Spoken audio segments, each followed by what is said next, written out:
আজ আমার বিয়ের রাত। বাড়ির সবাই অনেকক্ষণ আগে ঘুমিয়ে পড়েছে, কিন্তু আমার ঘরে এখনো আলো জ্বলছে। আমি আয়নার সামনে বসেছিলাম, গায়ের গয়না খুলছিলাম। শাড়িটা লাল কাঁচা সিল্ক, খোপাটা ঢিলে, সাজ এখনো মুছিনি। আমার মনে হচ্ছিল আজ কিছু একটা অজানা ঘটতে চলেছে। হঠাৎ দরজায় শব্দ হল, মনে ধক করে উঠল। রোশন দরজাটা খুলে ভেতরে ঢুকল, লাইট নিভে গেল। আমি তাড়াতাড়ি শুয়ে পড়লাম, ভান করলাম ঘুমিয়ে আছি। তার কণ্ঠে শোনা গেল হালকা হাসি। এত তাড়াতাড়ি ঘুমিয়ে পড়লে? আমি আস্তে বললাম, আমি ক্লান্ত, বিশ্রাম নিতে চাই। সে কাছে এসে বসে আমার দিকে তাকাল। চাঁদের আলোয় তার মুখ স্পষ্ট দেখা যাচ্ছিল। তুমি কি ভয় পাচ্ছ? তার প্রশ্নে আমি কিছু বলিনি, কিন্তু সে ধীরে আমার হাত ধরল। শোনো, আমি তোমাকে কষ্ট দেব না। আজ শুধু তোমার পাশে থাকতে চাই, তোমার ভয়টা দূর করে দিতে চাই। আমার চোখে জল চলে এলো, কারণ সত্যি বলতে আমি খুব ভিজছিলাম। সে চুপচাপ আমার হাত শক্ত করে ধরল, যেন বলছে, ভালোবাসার সময় নিয়ে আসবে, তাড়াহুড়া নয়। জানালা দিয়ে ঠান্ডা বাতাস ঢুকছিল, পর্দা দুলছিল। আর আমি বুঝতে পারছিলাম ভয়টা ধীরে ধীরে মিলিয়ে যাচ্ছে, তার জায়গা নিচ্ছে এক অদ্ভুত শান্তি। আমি ভেবেছিলাম কথা এখানেই শেষ হবে, কিন্তু রোশন উঠে গেল জানালার কাছে, চাঁদের আলোতে দাঁড়িয়ে আমার দিকে তাকিয়ে রইল। তার চোখে এক অদ্ভুত শান্তি, কিন্তু সেই শান্তির ভেতরে যেন লুকিয়ে আছে তীব্র আকর্ষণ। সে আস্তে বলল, তুমি কি জানো আমি এই দিনের জন্য কত অপেক্ষা করেছি? আমার গলা শুকিয়ে গেল। আমি চুপ করে রইলাম, কিন্তু ভেতরে ভেতরে হৃৎপিণ্ডটা জোরে ধুকপুক করছিল। সে ধীরে ধীরে এগিয়ে এল, আমার পাশে বসল। আমি একটু সরে যেতে চাইলাম, কিন্তু সে আমার চাদরটা আলতো করে ঠিক করে দিল, যেন আমাকে আড়াল করছে, উল্টো কাছে টানছে না। এই আচরণে আমার ভয়টা কিছুটা কেটে গেল, কিন্তু বুকের ভেতরে অজানা কাঁপুনি রয়ে গেল। তুমি যদি চাও আমরা শুধু কথা বলি আজ। তার গলায় এক ধরনের মায়া মিশেছিল। আমি অজান্তেই মাথা নেড়ে হ্যাঁ বললাম। তারপর আমরা জানালার ধারে বসে অনেক কথা বললাম, শৈশব, স্বপ্ন, ভবিষ্যৎ নিয়ে। হঠাৎ এক মুহূর্তে যখন আমি হেসে ফেলেছিলাম, সে আমার দিকে এমনভাবে তাকাল, যেন চোখ দিয়ে কিছু বলতে চাইছে। আমার হাসি থেমে গেল, নিঃশ্বাসও যেন থমকে গেল। সে ধীরে হাত বাড়িয়ে আমার কপালের একগুচ্ছ চুল সরিয়ে দিল। আমার চোখের দিকে তাকিয়ে বলল, তুমি ভয় পেও না। আমি তোমাকে যতটা চেয়েছি, তার থেকেও বেশি আমি তোমাকে সম্মান করি। সেই মুহূর্তে মনে হচ্ছিল আমি যেন একটা অদৃশ্য বাঁধনে বাধা পড়ে যাচ্ছি, যেটা ভয় নয়, কিন্তু অদ্ভুত এক টান। আমি জানতাম না কেন, কিন্তু সেই মুহূর্তে মনে হচ্ছিল রোশনের চোখে আমি যেন আটকে গেছি। সে ধীরে আমার হাতটা নিজের হাতে নিল, তার আঙুলগুলো গরম, আর আমার হাত ঠান্ডা হয়ে গেছে নার্ভাসনেসে। তারপর খুব আস্তে সে আমার দিকে ঝুঁকল। আমি চাদরটা একটু শক্ত করে ধরলাম, কিন্তু সে শুধু আমার কাঁধে মাথা রাখল। চাঁদের আলোয় তার নিঃশ্বাস আমার গলার কাছে এসে লাগছিল। আমার ভেতরে যেন কেমন একটা ঢেউ উঠতে লাগল। সে ফিসফিস করে বলল, তুমি যদি এখনো ভয় পাও, আমি থেমে যাব। আমি উত্তর দিলাম না, শুধু চোখ বন্ধ করলাম। সে আমার কপালে একবার ছুঁয়ে দিল, সেই ছোঁয়া অদ্ভুতভাবে সারা শরীরে ছড়িয়ে পড়ল। মনে হচ্ছিল আমি এক অজানা উষ্ণতার মধ্যে ডুবে যাচ্ছি। তারপর সে আমার চুলের গন্ধ নিল, আলতো করে আঙুল চালাল গলার কাছে। আমার মনে হচ্ছিল সময় যেন থেমে গেছে। ভয় আর থাকল না, শুধু একটা অদ্ভুত কাঁপুনি, যেটা আমি আগে কখনো অনুভব করিনি। আমরা কথা বলা বন্ধ করেছিলাম অনেকক্ষণ আগে। শুধু জানালার বাইরের বাতাস, পর্দার দোল আর আমাদের নীরবতার মধ্যে সেই মুহূর্তটা গা হয়ে উঠছিল। রোশনের হাত তখনও আমার হাতে গরম হয়ে আছে। জানালার বাইরে হালকা বাতাস বইছে, কিন্তু আমার মনে হচ্ছিল ঘরের ভেতরে বাতাস জমে গেছে, নিঃশ্বাস ভারী হয়ে উঠছে দুজনেরই। সে খুব আস্তে আমার দিকে ঝুঁকল, যেন কিছু বলতে চাইছে। আমি চোখ বন্ধ করলাম, তার নিঃশ্বাস আমার মুখে লাগছিল। ঠিক তখনই দরজায় হালকা ঠোকা পড়ল। আমরা দুজনই চমকে উঠলাম। রোশন ধীরে পেছনে সরে গিয়ে আমার দিকে তাকাল। তুমি এখানে থাকো, আমি দেখি। দরজা খুলে বাইরে তাকাতেই করিডোর ফাঁকা। শুধু দূরে বারান্দায় কারো পদশব্দ মিলিয়ে গেল। রোশন ফিরে এসে দরজা লক করল, কিন্তু মুখে অদ্ভুত একটা ভাব, যেন কিছু টের পেয়েছে। আমি কিছু জিজ্ঞেস করার আগেই সে আমার কাছে ফিরে এল, চুপচাপ বসে আমার চুলে হাত বুলিয়ে দিল। হয়তো বাতাসে দরজা নড়েছিল। সে ফিসফিস করে বলল, কিন্তু তার চোখে এখনো সতর্কতা। আমরা আবার নীরব হয়ে গেলাম। আমি অনুভব করছিলাম বাইরে কোনো রহস্য লুকিয়ে আছে, আর ঘরের ভেতরে আমাদের অর্ধেক শেষ হওয়া মুহূর্তটা আবার ধীরে ধীরে গা হয়ে উঠছে। রোশন আমার হাত দুটো নিজের হাতে নিয়ে বলল, এই রাতটা মনে রাখার মতো করে শেষ করব, যাই হোক না কেন। আমার বুকের ভেতর আবার সেই কাঁপুনি ফিরে এল। ভয় আর টানটান উত্তেজনার মাঝামাঝি কোথাও দাঁড়িয়ে আমি বুঝলাম এই রাতের গল্প এখনো শুরু হয়েছে মাত্র। রোশনের কথা শুনে আমি চুপ হয়ে গেলাম, কিন্তু মনে শান্তি আসছিল না। দরজার সেই শব্দ আর করিডোরে মিলিয়ে যাওয়া পদশব্দ, যেন কোথাও থেকে আমাদের দেখছিল কেউ। রোশন আমার মুখের দিকে তাকিয়ে বল, তুমি ভয় পাচ্ছ? আমি আস্তে বললাম, হ্যাঁ, মনে হচ্ছে কেউ ছিল। সে আমার হাত চেপে ধরল। যদি কেউ থেকেও থাকে এই ঘরে ঢুকতে পারবে না, আমি আছি। তার এই আশ্বাসে আমি একটু শান্ত হলাম, কিন্তু ভেতরে ভেতরে কৌতূহল বেড়ে যাচ্ছিল। কে হতে পারে? হঠাৎ জানালার বাইরে হালকা শব্দ হল, যেন পর্দা নরল বাতাস ছাড়া অন্য কিছুতে। রোশন দ্রুত উঠে গিয়ে জানালার ধারে দাঁড়াল, কিন্তু বাইরে কেবল অন্ধকার আর শূন্য বারান্দা। সে আবার ফিরে এসে আমার পাশে বসল, কিন্তু এবার তার চোখে অদ্ভুত এক দ্বিধা। আজ রাতে তোমাকে একা ছাড়ব না, সে ফিসফিস করে বল। আমি কিছু বললাম না, শুধু তার দিকে তাকিয়ে রইলাম। তার হাত যখন আমার চুলে স্পর্শ করল, তখন মনে হচ্ছিল এই রহস্যময় রাতটা হয়তো ভয় নয়, বরং আমাদের আরও কাছে টেনে আনছে। আমরা দুজনেই নীরব হয়ে গেলাম। ঘরের ভেতরে চাঁদের আলো, বাইরে নির্ব অন্ধকার, আর সেই অদ্ভুত অনুভূতি যে হয়তো কেউ আছে ছায়ার আড়ালে লুকিয়ে, আমাদের মুহূর্তের সাক্ষী হয়ে। ঘড়িতে রাত তখন প্রায় 1টা। আমি আর রোশন চুপচাপ বসে আছি, কিন্তু মনে হচ্ছে বাইরে কেউ ঘুরপাক খাচ্ছে। হঠাৎ করেই বারান্দায় ধাতব কিছু পড়ে যাওয়ার শব্দ হলো। টিনের কৌটা গড়িয়ে থেমে গেল। রোশন ফিসফিস করে বলল, তুমি এখানে থাকো, আমি গিয়ে দেখি। আমি তার হাত চেপে ধরে বললাম, না, একা যেও না, আমি তোমার সাথে যাব। আমরা আস্তে আস্তে বারান্দার দিকে এগোলাম।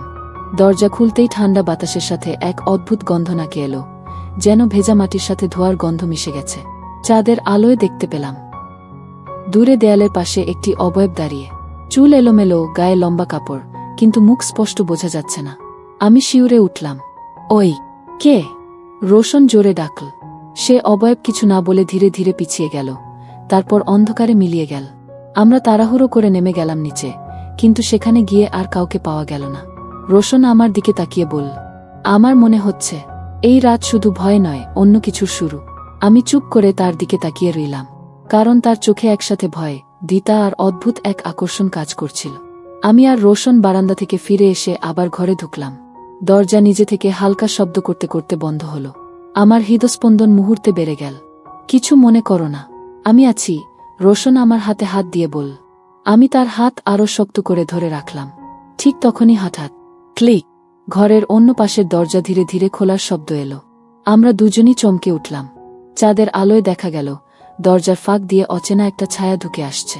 আমার বুক কেমন যেন আটকে গেল, শরীর কাঁপছে, ভয় আর উত্তেজনার মিশ্রণে। রোশন দ্রুত আমার সামনে এসে দাঁড়াল, এক ধরনের রক্ষাকবচ হয়ে। চুপচাপ থেকো, সে ফিসফিস করল। ছায়ামানুষ ধীরে ধীরে ঘরে প্রবেশ করল, কিন্তু এখনও মুখ ঢাকা। আমি নিজের চোখ আটকে রাখলাম, কিন্তু মনে হচ্ছিল হৃদয় এখনও দৌড়াচ্ছে।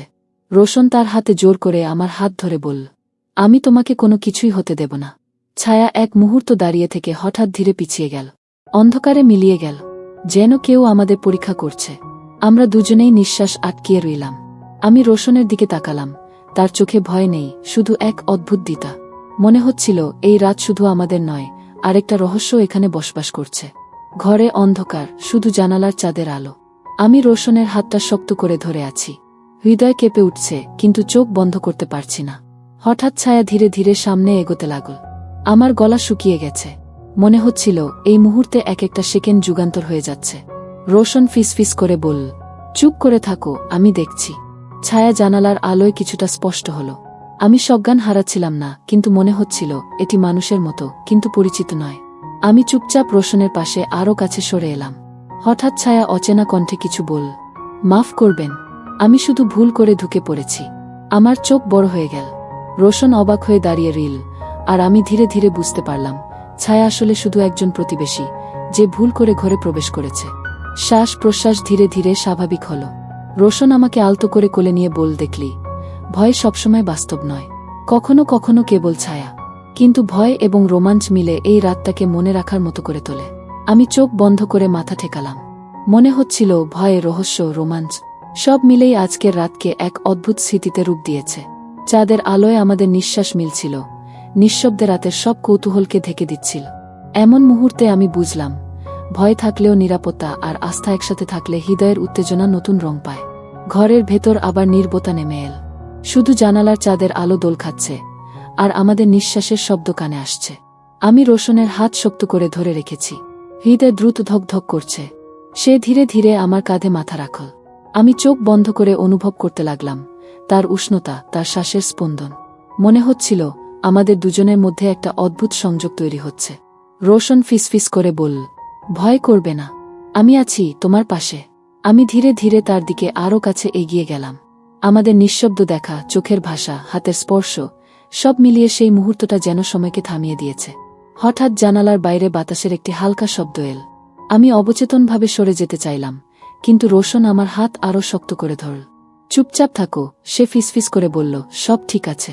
আমার ভেতরে এক অদ্ভুত উত্তেজনা কাজ করছে, ভয় আর নিরাপত্তা একসাথে, আর সেই অনুভূতি যেন আমাদের আরও কাছে টেনে আনছে। আমরা চুপচাপ বসে থাকলাম, শুধু একে অপরের উপস্থিতি অনুভব করে, নিঃশব্দ কিন্তু আবেগে ভরা। মুহূর্তগুলো যেন দীর্ঘ হয়ে গেল। আমার হৃদয় কেঁপে উঠছে, কিন্তু তা আনন্দ আর নিরাপত্তার মিশ্রণে। আমি বুঝতে পারছি, ভয়, রহস্য, রোমাঞ্চ সব মিলেই এই রাতকে এক অনন্য স্মৃতিতে রূপ দিয়েছে। ঘরে এখনো চাঁদের আলো ঢুকছে জানালা দিয়ে। আমরা দুজনেই নীরব, কিন্তু সেই নীরবতায় যেন অদ্ভুত উত্তেজনা ছড়িয়ে গেছে। রোশন হঠাৎ আলতো করে আমার চুল বুলিয়ে দিল। আমি হেসে উঠলাম, ছোট্ট হাসিটা যেন পুরো ঘরটাকে হালকা করে দিল। সে কৌতুক করে ফিসফিস করল, তুমি হেসে দিলে এই রাত আরও সুন্দর হয়ে গেল। আমি লজ্জায় চোখ নামালাম, কিন্তু হৃদয় ভিতর থেকে উষ্ণ হয়ে উঠল।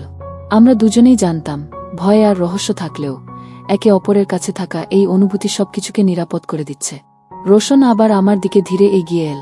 তার চোখে মায়া, সতর্কতা আর এক অদ্ভুত আকর্ষণ একসাথে মিলেমিশে আছে। আমি হাতটা তার হাতে আরও শক্ত করে ধরলাম।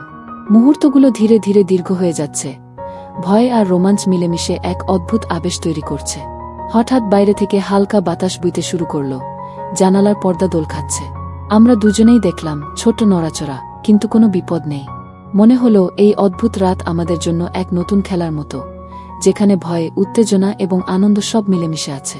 আমি ধীরে ধীরে রোশনের দিকে তাকালাম, আর সে আমার চোখে চোখ রেখে বলল, এই রাতটা আমাদের জন্য, শুধু আমাদের জন্য।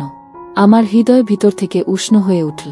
ভয় আর উত্তেজনা আর মৃদু হাসি সব মিলেমিশে রাতের সাসপেন্সকে আরও গভীর করে তুলছে। আমরা দুজনই জানালার পাশে বসে চুপচাপ আছি। ঘরের মধ্যে চাঁদের আলো ঢুকছে, বাতাস হালকা নড়াচড়া করছে, আর নিঃশব্দে রাত যেন আরও ঘন হয়ে এসেছে। হঠাৎ দরজার নিচ থেকে হালকা শব্দ এলো, ফিস। আমার হৃদয় মুহূর্তে দ্রুত ধক করে উঠল। আমি রোশনের দিকে তাকালাম, সে চুপচাপ, কিন্তু চোখে সতর্কতার এক অদ্ভুত ঝিলিক। চুপ করে থাকো, সে ফিসফিস করল, আমি দেখছি।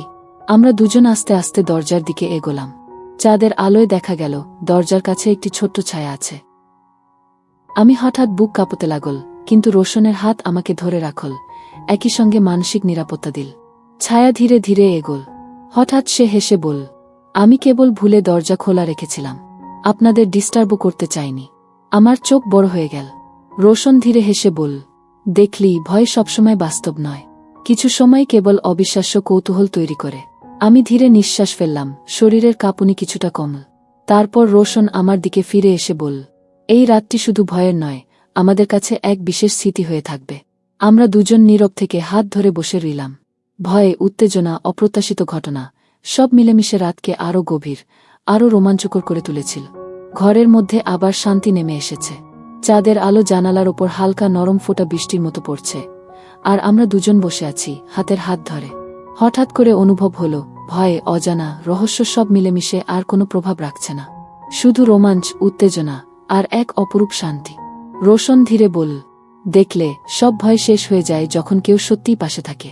আমি তার দিকে তাকালাম, চোখে অব্যক্ত কৃতজ্ঞতা আর মুখে নীরব হাসি। আমাদের নিঃশ্বাস মিলেমিশে শান্ত হয়ে এল। সারা রাতের টানটান উত্তেজনা আর রহস্যের ছোঁয়া যেন এখন শুধু স্মৃতিতে রূপ নিয়েছে।